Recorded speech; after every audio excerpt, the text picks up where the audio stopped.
This is Don McAllister, and welcome to the second in a regular series of OS X hints and tips made exclusively for macTV by Screencasts Online. You can find many more screencasts available for download at www.screencastsonline.com, where you can also subscribe to iTunes or DTV to have new screencasts automatically delivered to your desktop. And by the way, thanks to everyone who subscribed following last week's tip. At the time of recording, Screencasts Online has made it into the top 100 podcast lists on iTunes. So on with the tip. Today's tip covers OS X website capture, and as in the previous tip, OS X, or in this case Safari, has this functionality built in, but there are additional applications that can enhance this built-in functionality. But let's start with the standard offering from Safari itself first. So let's go into Safari and select the page that we want to capture. And I've selected here a page on Wikipedia, which is about music sampling. And as you can see, if I scroll down, it's quite a long page.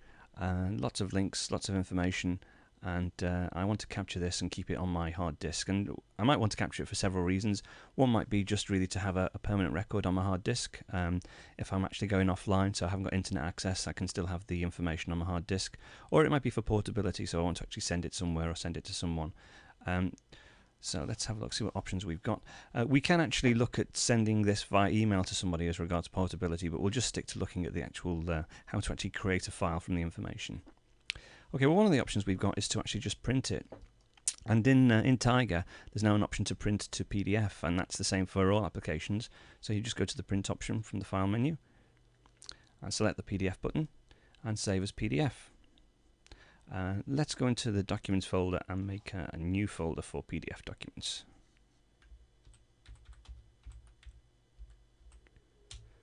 Okay, I'll save it in there and just say save. And there we go, actually saved 6 pages. So if we go back into the Finder, go to Documents, PDF docs, there it is. I'll open it up. Now, the problem with this, it has worked, but it's actually lost a lot of the formatting and it's lost all the links.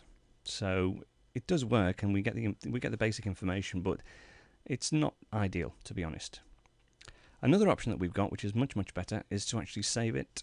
Let's go back to Safari to do a save as, and there are 2 options within save as. One is page source, which saves the source text of the page, but the one we're interested in is a web archive. Now, a web archive is actually a special package that contains all the code, all the pictures, all the links, and saves it as a single document on your on your hard disk. So let's select web archive, and let's save it. So let's create a new folder.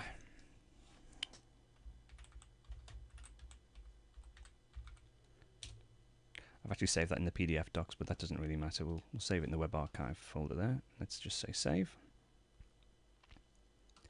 Okay, if I now close down Safari, let's close it down completely, and go back into the Finder, and go back to our documents, PDF docs.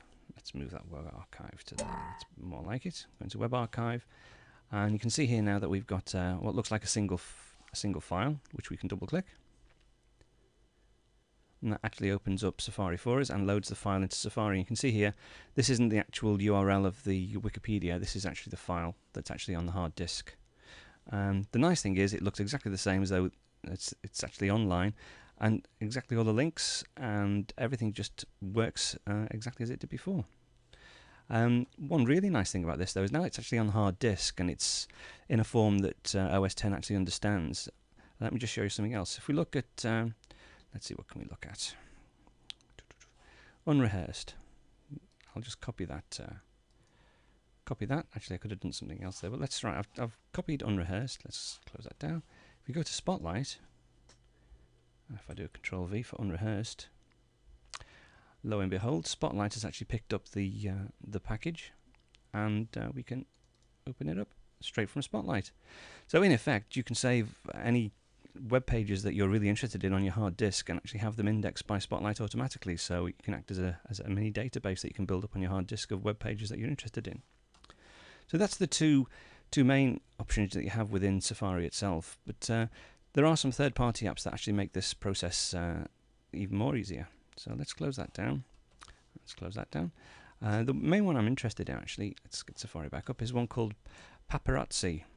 If I just go to the website, what I'll actually do as well is, because there are a number of Windows users who actually watch these screencasts, and I thought it would be nice to actually show you the full thing, including the installation of the application as well, just to show you how easy it is to actually get these things installed within OS X. So this is a third-party application. It's actually free. It's you can donate to get it. It's a donation button on the website. I'll put a link to this on the show notes on the Screencast Online website. But to download, we just go to download. Safari will actually open a download window for us and pull the disk image down. DMG is a disk image file. Contains an application. Are we sure we want to continue? Yes.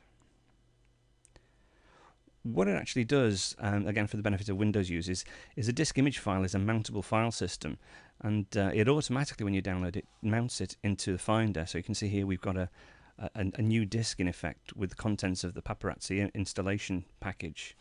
Let me just close this down, so we don't need that at the moment. Whoops, let's go back to Safari, back to Finder. And there are 3 files within the package. There's a changelog.txt file, there's a link to the web page, and there's the application itself. And within OS X, the way you install an application is to actually just click on it and drop it in the applications folder, and that's it installed. Now we've installed it, we don't need the disk image anymore, so we can just unmount it, and there we go. So if I just minimize this, let's launch the Paparazzi application and have a look at it. So if we go into Finder, Applications, where I dragged the application package, and we'll see that these are all my different applications. There are some shortcuts to actually get the application running, but let's just scroll down so you can see it. There it is. Okay, so we have the Paparazzi icon down in the dock, and we have the main screen here as well. It's quite a simple application. What it actually will do is it will take the URL of the website that you, or the web page that you want to capture, and it will actually convert it to a graphic, so that you can actually import that into a graphic application and do a few other neat things with it. So let's give it a try. Anyway, if we go back to Safari, okay, and let's go back to the Wikipedia page. If we just go back to history, and there it is. Okay, so this is the live page now of the internet. Actually, no, it's not. This is the file that I've just captured. So let's actually get the live page off the internet. I think it's probably, yes. So you can see actually by the icon, the one that I've just selected has got an archive icon. So that's the archive file, and this is the live file. And there we go. There's the URL. 2 ways to actually grab the URL. One is to actually just drag and drop it across into Paparazzi, and the second one is to do a control click or a right click and just say capture URL from Safari, and there we go. And you'll see here we have an actual image of the long web page. We can now just say save image as. Saves it as a PNG or a JPEG or a TIFF, or let's leave it as PNG. Where to save it? Let's save it in our pictures, because it is a graphic, so we'll save it in our pictures. Actually, that's going to be a bit messy, so let's make a new folder. And we'll call it Pap, or may as well use the full name, Paparazzi. Save it in there. Okay, so that's done. So we actually can get rid of this application now, but it's a very neat application. I say please donate if you decide to use it. Let's go back to the Finder and have a look at our graphic. So we saved it in pictures, and we saved it in the Paparazzi, and there we are. We can open it up, and by default it goes into preview. We can actually do a few actual size, and then just widen the screen up. So there we have a PNG file, which is a graphic file. Again, it's very much an exact copy of the original web page. So that's portable. We could send that to anybody, send it to another Mac user, send it to a Windows user. But let's just say I actually want to annotate this without dragging it into a graphics application. Within Preview, I can actually save it as a PDF file. So select PDF, we'll just leave it as the default and save. This is one I tested before, so let's just replace that. Okay, and here we have our image, but you'll notice now, although we tried to do a save as PDF before and we lost all the formatting, because we've actually saved it as a PDF of a graphics file, it actually retains all the formatting. So if we just do a view actual size, there we go, we've actually got the exact replica of the web page now in a PDF, so we can actually use some of the built-in tools within Preview to do some annotation. So let's remember how to do this yet. Text, annotate tool. So I can put a box down here and type some text in. Double click, sorry.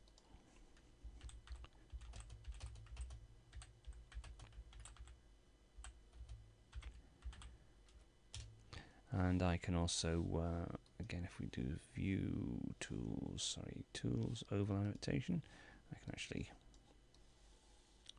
highlight things as well. Save it. And there we go, we have a portable PDF file of an exact replica of the web page with some annotations. So to finish off, just for the benefit of our Windows viewers, as I showed you how to actually install an application, just a couple of other things about applications when they're running within OS X. You'll see a paparazzi is actually running down here in the dock. If I right click or control click, I can actually switch on some settings to keep it in the dock so that it's always available for me from there. I can get it to open at login, so the actual program will actually run when I log into to my desktop, and I can also view it within the Finder. I'll actually show you how easy it is to actually delete or rather uninstall an application within OS X. Let's just close it down first. Now to uninstall, you saw that installation was a matter of dragging and drop it into the application folder. To uninstall, it's a matter of dragging and dropping the package into the trash can. And that's it, uninstalled. So really, really easy. Okay, so that about completes today's screencast for macTV. If you've got any feedback, please send me an email at screencastsonline@gmail.com, or you can pop over to the website and include a comment at www.screencastsonline.com. You can also actually download all of the available screencasts. There are more other than the ones I make for macTV. So if you want to see some more before the next edition of macTV, please pop over.